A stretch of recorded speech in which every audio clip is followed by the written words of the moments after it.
right, people. That's your boy David back again. As I'm going to do another introduction for somebody that haven't watched the previous talks. I'm David Schengert. I'm a GP at the VC fund called Unicorn Factory Ventures. We are early stage investors across different narratives. Today we're having a conversation about DeFi and also about derivatives tokens. Hopefully that's going to be quite educational. Let me start from presenting my fellow panelists today. So we have Matt. He will introduce himself in a second. Yeah, here we go, man. Hi, my name is Matt. I am the head of marketing for Nucleon, which is a liquid staking token on the Conflux network. And then we have Jack, who is from Conflux Network. Yeah, I'm Jack Ryan, either way. Okay, sorry. I'm Jack Ryan from Conflux Network. My principal role would be the ecosystem BD manager at Conflux Network and also the initiator for UHack. Beautiful. Gentlemen, let's kick it off then. Hopefully that's going to be quite educational. We'll try to simplify a lot of things and just give you a broader knowledge and sometimes a deeper knowledge. All right. First of all, let's start from foundational principles. How do you explain the fundamental value proposition of DeFi? And if you be able to explain it to somebody that's not familiar with DeFi, they're only familiar with traditional finance and very new to blockchain. There's no particular order. Let's start from Matt and then we'll mix it up. Yeah, DeFi is definitely something unique that a lot of the normal people still have no idea what it's about. The best way that I could kind of liken it to is if you're looking at stocks. I had a traditional finance background. If people are looking at stocks, buying and selling, people are familiar with like Charles Schwab, dealing with all those. Those are centralized exchanges. They have all the control of all of your accounts. They have all the currencies in their custody, which is a huge part of it, custodianship. Whereas decentralized finance, everything is in your wallet that you own, you control. And otherwise, everything else than that, you're still making exchanges, you're still trading it, it's just your ownership. Cool, absolutely. Jack, how do you see, how would you explain in 2 sentences to somebody that never used DeFi? What is decentralized finance? How it's different from TradFi? Well, it's quite hard for me to do summarizations, but I think if we to simplify DeFi in 2 sentences, it would be I would say a non-stop financial engine that runs 24 hours per 7. That would be the main difference from my perspective for DeFi to traditional finance. Sure, and from my perspective, this is just a democratization of access, to be honest. I believe that it gives people, first of all, as Jack said, 24/7 access. Second of all, it gives people a full freedom of their finances. Obviously, there's a security aspect. We already touched that topic on the previous panel, and so guys, this is an incentive for you to jump back and watch another panel, but let's get to this one. Okay, so how do you guys, as we know, for any DeFi project, there's an important role of any founder to work with the developers and make them happy. How do you go around building that development community in your project? And do you do an organized event? How's your DevRel is set? DevRel is development relationship. So anything about the building up this. Thank you for explaining that, because this is not for you, obviously, but this is for the people behind that lens to understand that all that fancy abbreviations that we use in crypto. All right, Matt, what's your perspective, man? How do you work with your dev community? How do you incentivize them? What do you do to bring them together? Well, from Nucleon's perspective, it's very simple for the DevRel because a lot of us is more consumer facing, but still we want to bring on board new developers who are looking to innovate on top of Nucleon. Nucleon by itself is just a liquid staking token. We are currently staking CFX, but we're looking to bring new people, new devs to come on board to get enthused about Nucleon to bring it up to the next level, because just being in ETH Denver here, there's been a whole bunch of talk about restaking and looping. Rich has for me, and being on the marketing side, it's been fascinating to listen to, just to see how much further there is innovation in DeFi that I didn't think was actually a possibility. Sure. Before I give the word to Jack here, so you brought the topic of Nucleon being an LST protocol. Yep. Because obviously this should be an educational, so if you could just explain a little bit what LST is and how it's compares to the traditional absolutely. market. So the basic language of it is you're taking a token and staking it, especially for like a proof of stake, which if people are familiar with like Ethereum, that is where it ties in. You stake the original token and you receive the rewards of staking it while you're still able to use the token that you get out of it. So for example, we're staking CFX. In return, you receive X CFX, but you're also receiving interest on top of it. So while you think of it another way, if you have $1 in your wallet, not only do you have that dollar, but it's also like it's in your bank at the same time. So you're earning interest while still being able to spend it at any time that you want. Cool. Thank you. That's Yeah. very short and very, very precise explanation. And Jack, before we jump back to the DevRel question, can you explain in few words what Conflux does and the way it's doing it? And then give us a perspective of how you communicate with DevRel. Sure. So for Conflux Network, we are a layer 1 at this market. I would say a quiet feature of us would be that we are the only regulatory compliance-friendly public chain in China now, and also expanding outward to Hong Kong region and the West. Yeah.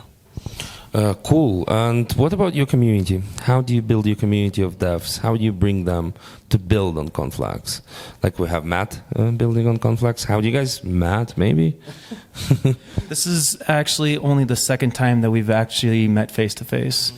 It is very weird because we are always we're always dealing with people around the world, telegrams, like basically the entire world that I live in now. So it's actually kind of cool to meet him in person and get to know him as a person. There is a lot lost just talking on the internet and not actually being able to interact. Yeah, we should do that more often, Yeah, for sure, absolutely. guys. I mean, it's good that we live in the environment and the times when you don't need a personalized and face-to-face access, but having this conversation, having the fluidity of this conversation is for me that's a heart of it that should exist. Yeah. Even though we're getting further and further away from conversations like that. We do, and sometimes the 5 a.m. Meetings are not exactly the best. All right, Jack. So you touched a little bit on regulatory, that you guys are regulated and work within a regulated environment. How have you achieved that? Who did you get to, and who did you speak to get this license, to get this approved? So we're technically not working specifically with anyone that just to obtain a blockchain license, to be said, because there's no license at the stage, right? So how we actually currently working within the compliance thing would be that we fully follows what the government actually want, or how they would like to actually see how blockchain develop. So as for us, we are quite unique in our technology, as that's how we were seen or spotted by the government as the high-tech company. So by that time, our CEO, Fan, released a article regarding our consensus mechanism called Tree Graph, which was initiated in 2017 or 2018, can't remember exactly. But by that time, our transaction throughput can be reached to 3,000 to 6,000 at that moment. And that's how we got seen by the government, because well, for China, they do put a lot of attention onto new technologies. And that's how they think, well, we do have a very cool technology, let's bring it live all together.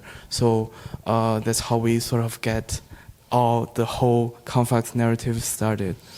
Very cool, man. Very cool. But yeah, for anyone that listens to us, guys, be aware that even though we are like to be very anarchistic, the regulation is coming, so be aware. And those people are doing it in the very right manner, I suppose.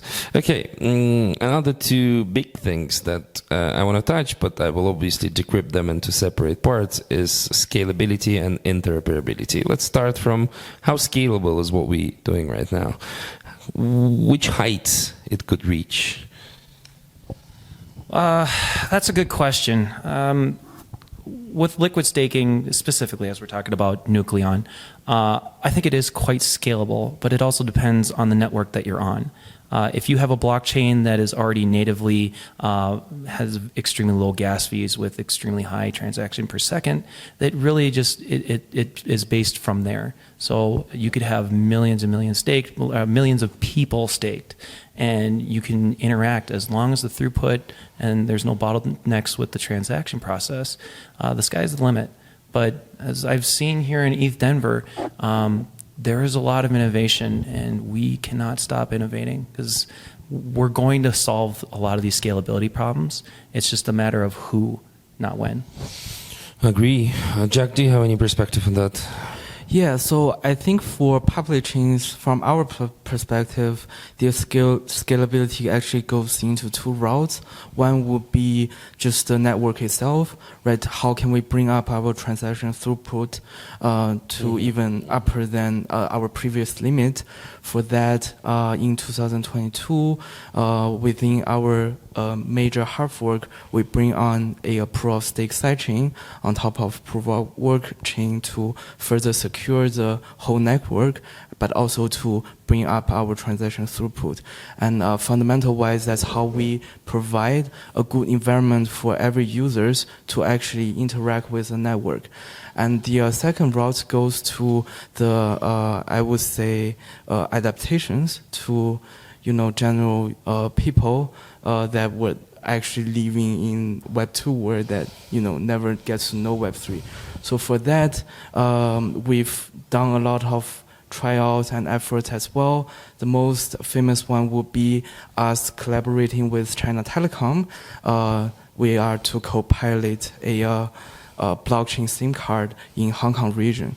So I think that actually gets back to the regulation as well, or compliance issues, because in Hong Kong or China mainland, SIM card is actually one of a hard KYC system, which so for our blockchain SIM card, if you go on apply for SIM card, you can just apply and get a blockchain SIM card, which basically has a cold wallet attached to the SIM card itself. Well, through the blockchain SIM card, we can adapt more general users who doesn't actually know Web3, and they can have their wallet experiencing DeFi, etc., while going through the KYC within the compliance system. I just wanted to take that on. We were mentioning scalability as well, and this is a big part of it that bring on the next generation of users. I think there is still, even though MetaMask has become the kind of 800-pound gorilla in the room, there is still a ton of room for UX, UI interface to improve. And if we can get something like the blockchain-based SIM card for the people to just not even be thinking that they even have a wallet, it's just in their pocket, just like a traditional wallet. They pull it out, they start using it. That's a whole nother level. And another thing, on top of in China, is a completely different culture compared to what we have in the U.S. The U.S. has always come from a traditional banked system. And so it's still hard. We're still dealing with credit cards, physical credit cards that have become mainstream even in the past 15, 20 years. It's been cash. For how long? Since in the 90s, that was 30 years ago, but that was still, many people remember that as this is what needs to happen. You go to China, it's never been a bank system. It's always been mobile. They don't use cash, right? So once you get it onto that mobile network, you get it to that SIM card, seamless interoperability. That's when it starts scaling. Man, you tell me. I mean, I'm from Europe. I came to US. I'm not able even to use blockchain or crypto. Pay with USDC. I'm not even able to use my Apple Pay at many places. Yes, which is very surprising to the country that's actually really good at counting and making money. Anyway, I still have parents who are shocked with like tapping a credit card. Wow. And you know, my parents living in Europe, they fully on board with that. My dad, he's 68, he doesn't carry cash anymore. He knows how to use everything. He has MetaMask, but it's obviously my doing.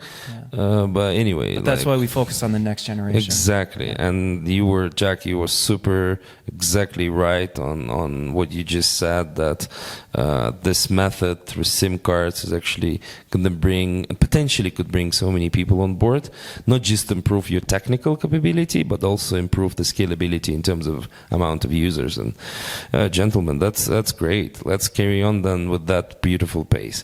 Interoperability.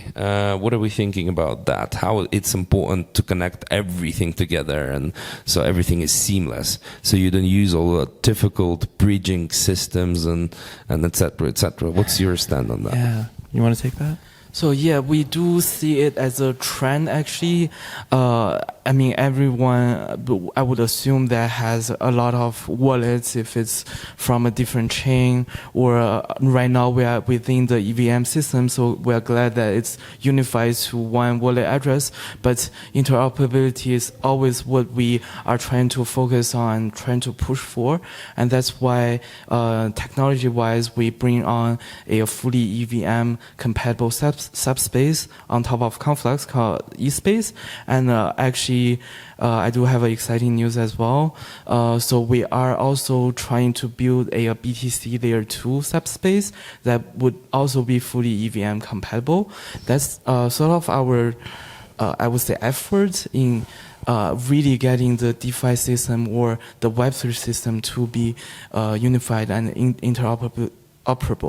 And on the other hand, we do see the cross-chain communications as a very extreme important component within the whole DeFi system. That's why we are also partnering with Layer 0 for any communications that we currently request. And we were in touch with the BSIM as well. And they are super interested in getting collaboration with that, and that's how we get to announce that they are finally to be brought on as the ecosystem project or infrastructure provider for our BSIM service. Wow, cool. Gentlemen, that was very short but very knowledgeable, very productive explanation, and thank you for telling us how you're improving the interoperability issues. If we don't have anything to add, with your permission. I just want one thing. It's I still think, I mean, I've heard of it before, but it's just kind of mind-blowing how many things you've just talked about, that there's innovation going on. And again, here being in ETH Denver, we see all these different bridges and crossings that are coming on to promote interoperability. But the reality is, all these projects, all these blockchains, they have limited resources. And as much as we're talking about bridging and interoperability, everyone's picking and choosing what they're focusing on. So yes, everyone wants this to happen. It's just not going to happen immediately. Yeah, so that's exactly would be my little question before we get to the next part of our conversation. Sure. What's the end game? What do you think? Let's look into the future and say like 5, 10, 20, 15 years. The end game of everything seamlessly working with each other, including all of the benefits that we have on Conflux, on Ethereum, on wherever, any, pick the name, you know, many great chains that building it, maybe like Monad and Fuel that's just coming up, or Solana and Polygon that's been building for a while now. When we're gonna have this end game? Just give me maybe one number. 10 years, 15, 25. Oh man, I think we're going to have happiness and peace on Earth first. The great answer. Your peak, 10 years? I actually don't see a picture of endgame, just because I believe the multiple chains future where everyone operates on different chains, but yet we can communicate with each other, and I think that would be a future for me, and I think it's getting close. Cool. I agree as well. We're getting there. We're getting there. Hopefully. Fingers crossed. We're going to get there. This very bright future when everything is working seamlessly with each other. Okay. Gentlemen, I could go on and on, but we have limited time, so let's jump on the other segment of our conversation today. All right. The big one, called derivative tokens. Matt and Jack, I'm going to ask you guys to give a very simple explanation to the people, even like from a TradFi perspective. What is that animal, derivative? In a simple word, oh man, this is important because this is how we get the next group of people on board. I do really try to stick to my analogy before, especially for derivative tokens. It's your cash in your wallet today that is earning bank money like it's in the bank that you can use immediately. I think that's the simplest way, and I think that's what we need to convey to the next generation, that it's not complicated from a user perspective. We need to make it simple. I agree. Jack, any perspective on that? Well, I think my perspective kind of align with Matt on how it actually provides flexibility in the bonds itself, comparing to traditional finance, where if you get to a bond, it just stays there forever until you actually rebound it. But for our derivative tokens, it provides much more flexibility, where you can just build on top of the derivative tokens for any type of usage you want. Cool, thank you, man. Explains a lot. Okay, and now we start from very simple terms. Let's deep dive into more difficult kind of a space. What do you think, and what kind of the most innovative use cases in that space, in derivative space, that you've seen right now?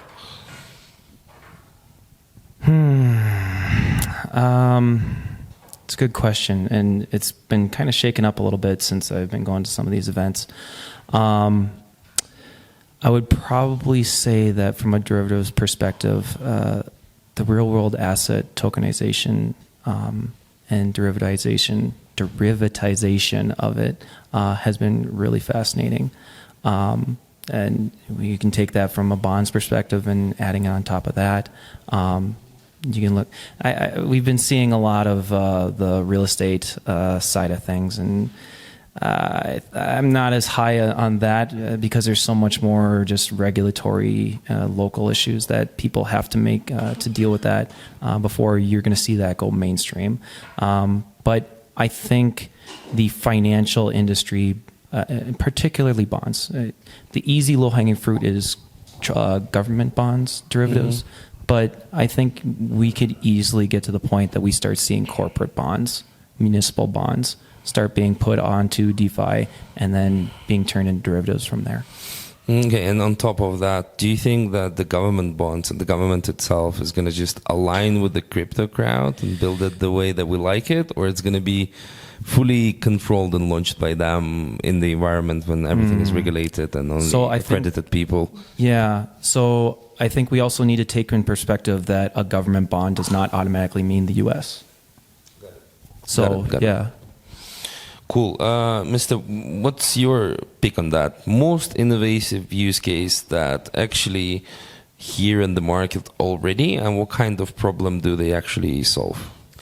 I think from a ecosystem BD's perspective, when I actually see a lot of projects actually doing some innovative work over the derivatives, and I think the most, I would say, a method or a form of project that I would like is that they really, the ones that they really unleash the flexibility of the derivative tokens, because that's what it coincide with the nature of the derivative tokens, is to release your funds in a way that you can use them for further flexible content.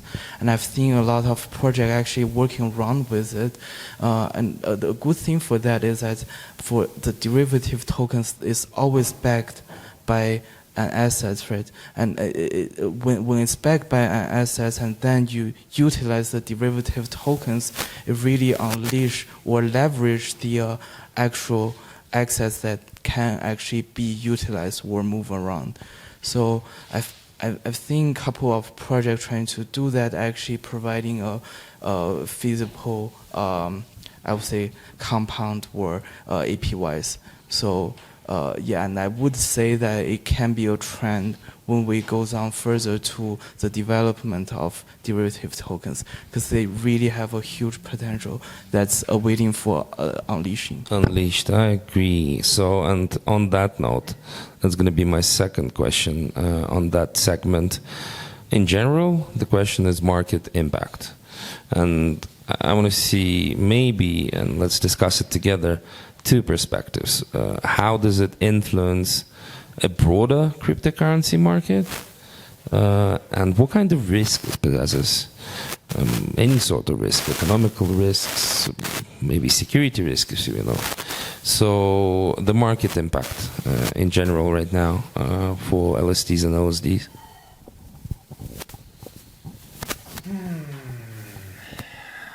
It's always a tough time when you talk about regulatory issues and just kind of risks. Let's talk about, like, in general. Sure. Is it bringing more people? Is it allowing us to use our funds in a more productive manner? What it actually gives the market? Yeah. Well, we're unleashing velocity of liquidity velocity, right? So, okay. Going back to traditional finance, it's where we're freeing up assets to be used quickly. This velocity of money is a huge issue in traditional finance. We see it all the time, and with derivative tokens, it's the exact same thing. We just speed it up that much further. So, I again with the risk. The risk really comes down to how secure is your protocol at the base of it, right? When you look at whether it's the L1 blockchain or the derivative project itself, if we have several million staked on Nucleon and all of a sudden it gets hacked, what happens to all those derivative tokens? It completely halts the entire system. So I think I was actually talking with a few auditing firms today, and it's a real issue of, yes, you can get your code audited immediately as you're launching, but you also need to continue with penetration testing, re-auditing, because the threats are changing and evolving real time. It's always changing. Continuous improvement, fully Yes. agreement. Like, you have to be aware that you need to be on top of what you're building at any given time, because the security issue could come up from any side. It could be direct breach, or it could be economical vulnerability that you miscounted at the very beginning, at the very base, as you said. What do you see as the market? Does it create a huge waves on the market right now? It is for sure, and again, that's something we really appreciate. Well, the derivative token itself directly provides a way for you to actually counteract your risk or financial risks when you actually manage everything, right? Manage your token, etc. But the point would be, as Matt mentions, that you can do a lot of things with derivative tokens, but the fundamental would be the security of the protocol itself, because people move around where they utilize derivative tokens in any ways they want for any purpose. That's what derivatives tokens are great for. But we really have to see that the security can lay a fundamental ground for all those great usage of the derivative tokens. I just want to point out one of the big things that I always appreciate about Conflux is the consensus mechanism is based on a Turing Award-winning consensus, right, algorithm. So to me, when I know that the nerdiest of the nerd scientists look up to this algorithm and say, this thing needs to be recognized, that to me is special, and that is a moat amongst all these blockchains. Wow. Very good, guys. Yeah. Very impressive, to be honest. I actually didn't know that part, and that's my bad. Now I know. Now I know. Now I know where to go with my LSDs. I mean, look how deep I had to dive for it. Even Conflux was really thinking about it. Yeah. Now I know it, so now I know where to bring where to put my ETH. All right, the next one, the liquidity stuff, liquidity in volume. How do you see that development? Are we gonna get more liquidity on board? Are there any challenges to get more liquidity in? Hasn't been it already inflated or not? Or maybe I'm mistaken? It's inflating as more money is coming into the system. But I think when we look at how much each blockchain is kind of separating out the liquidity amongst each others, I think there's still a lot of potential for vaults, the evolution of some of this interoperability. Again, we go back to it, that we still need a lot of technological development and innovation on being able to share liquidity. Do you see any challenges in liquidity and volume right now? It's definitely tough for everyone at this stage. Well, you see a lot of layer 1s, layer 2s, they're bribing the liquidities to be, shift to on top of their networks, or us, or whatever. It's just been a tough time. Recently, seeing a lot of chains getting on live or layer 2s, and I think the main issues or concerns for us will be that, are we really getting more liquidities on chain, just not any chains, but actually on chain, versus should we actually focus on opening up new panels like ETFs to allow assets in as usage for any on-chain blockchains or protocols, etc. So that's what we as Conflux are trying to focus, especially with our advantage in APAC regions. So yeah, and we do put a lot of effort, but there's some news that I can't share at this moment, but for sure just stay tuned with that. Okay. All right. Cool. Thank you, gentlemen. Next question. I know none of us are legal experts in this space. I'm gonna put. We all try to be, right? Yeah, I'm gonna put it in very simple terms. So, how do you see the regulation in that space? It should go. Which way it should go? Let's just put it in very simple kind of terms. Is it non-regulated? Some medium regulations, or like fully on government bounded regulation approach? We're always kind of more for the light touch, but no, I'm fully anarchist. Yeah. Don't get me wrong. I want nothing to be regulated. No, I get it. You always want to try to build the safeguards that are going to protect the most people, right? Even banks back in the 30s did not have a lot of the things that we take for granted now. But over time, it will evolve. And I think as it may be, as you said, an anarchist, it may be tough for some people to understand that money may be lost because we have all these safety nets now. This is how the sectors evolve. You find out what breaks, and then you fix it. And that may be tough for people. That's a tough answer to say. Of course. No, listen, even though I said I'm anarchist, blah, blah, blah, I understand that it's important to protect our funds for the new people to come in to know that they're protected. So this is an onboarding mechanism in a way. And a great part is that a lot of the projects are all open sourced. So the coding is only going to get better as people innovate off of it. Agree. Jack, what do you think?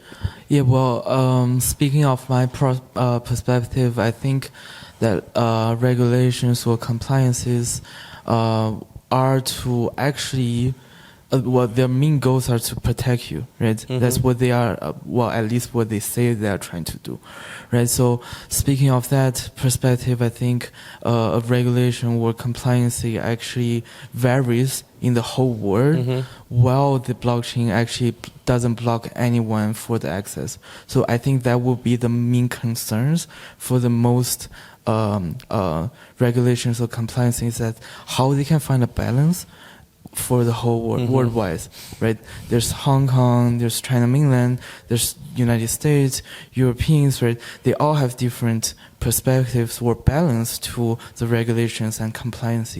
What we are looking forward is to actually see a balance in between, so we can actually figure out a space for us to still be freely trading as a free market while being protected at certain circumstances.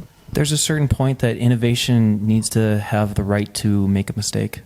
Yeah. Balance. I love the word balance. The balance is important for sure, and the right balance between all the regulatory approaches around the world is very important this way. Yeah, and just to add on top of Matt, I think he really brought a great point, is that we actually learn from our mistakes in the previous, not even hacks, right? You spoke about the open source project. Well, we see a lot of hacks going on in the space where people just have their assets lost, but the protocols actually pays a lot of assets to actually teach everyone a lesson that how we can make it more safer for everyone. And us as well, DeFi's, right? We are taking lessons from traditional finance when traditional finance went corrupted, and we learned from that, and how that's why we are trying to build a DeFi system that actually are more advanced and facilitated. And it's always tough, especially when we're talking finance, because now that's people's money. Yeah. And it's one thing if it's an NFT mistake, if that gets stolen, yeah, that might be worth a value, but that is not the same as finance where everything is about value and money. And yeah, one thing got stolen, the whole narrative, the whole industry suffers from that basically. You know, with NFT collection, is the founder didn't have a right approach, but with this derivative direction is, I mean, one thing suffers, everybody suffers. So I totally agree with what you said, gentlemen, here. Okay, and our time is getting short. The last but not least, let's all together look into the future. Again? And just say what things are coming up. What's the new tech is coming up, new protocols, new approaches? What do you believe is in the future of the product, on the product side, I mean?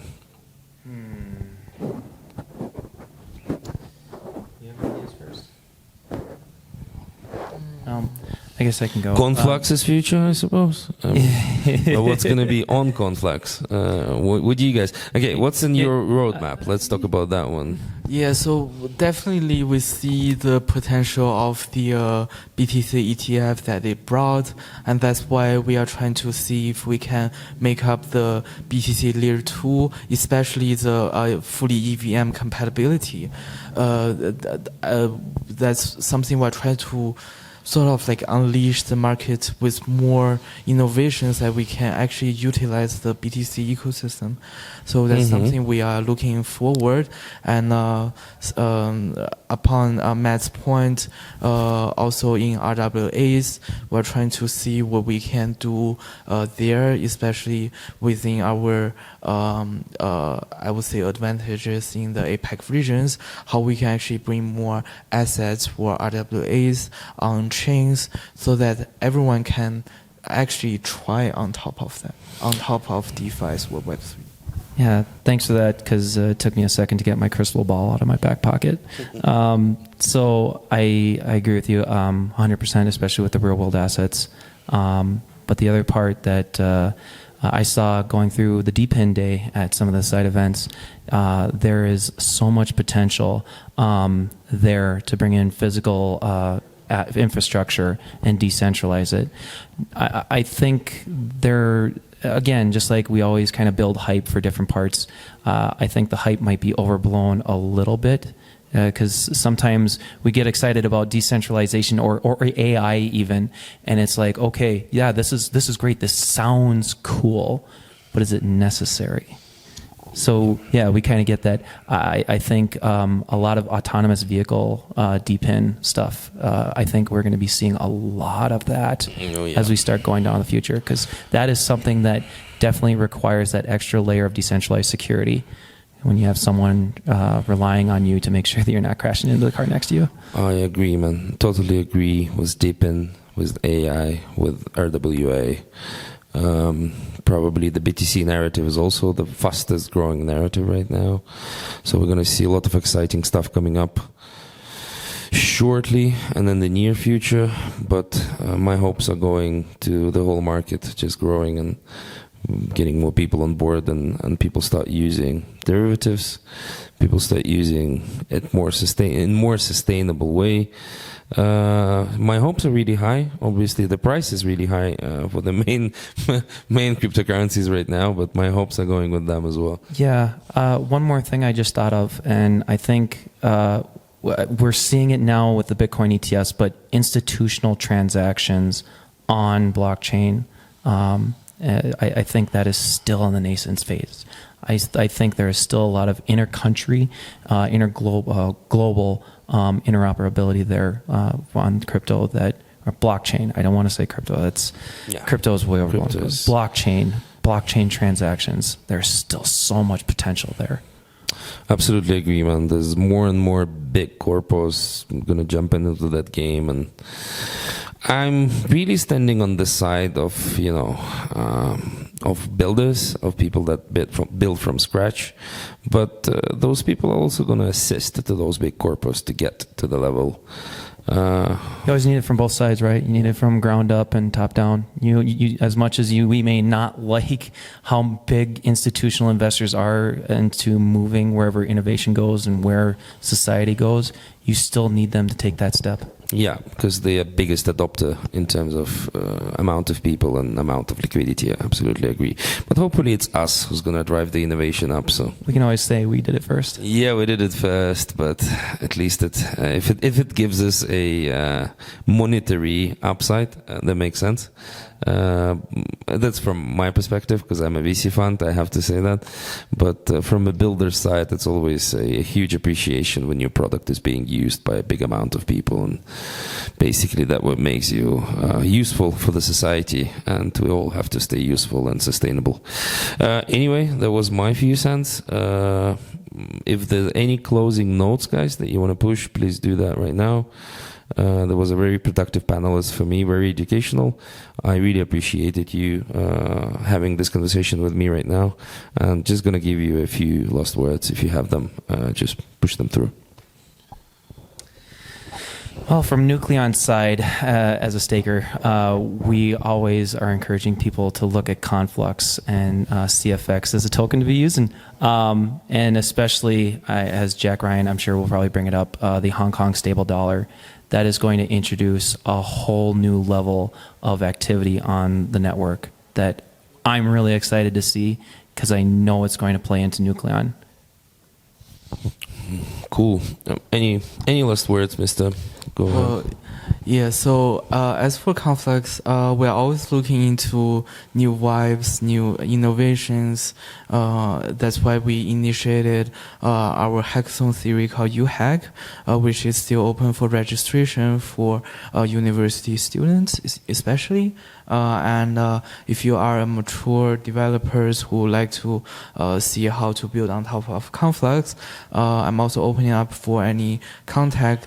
But also we do have grants programs setting up for that as well, for any developers who are interested. Gentlemen, thank you very much. We had Matt from Nucleon. We had Jack Ryan from Conflux. I believe that was very productive. Thank you for your time. Thank you for your attention. And let's all together look forward into the brighter future. Absolutely. Sure. And thank you for hosting this. No, I mean, I was glad to host you. That was David from UF Ventures. Thank you, everyone.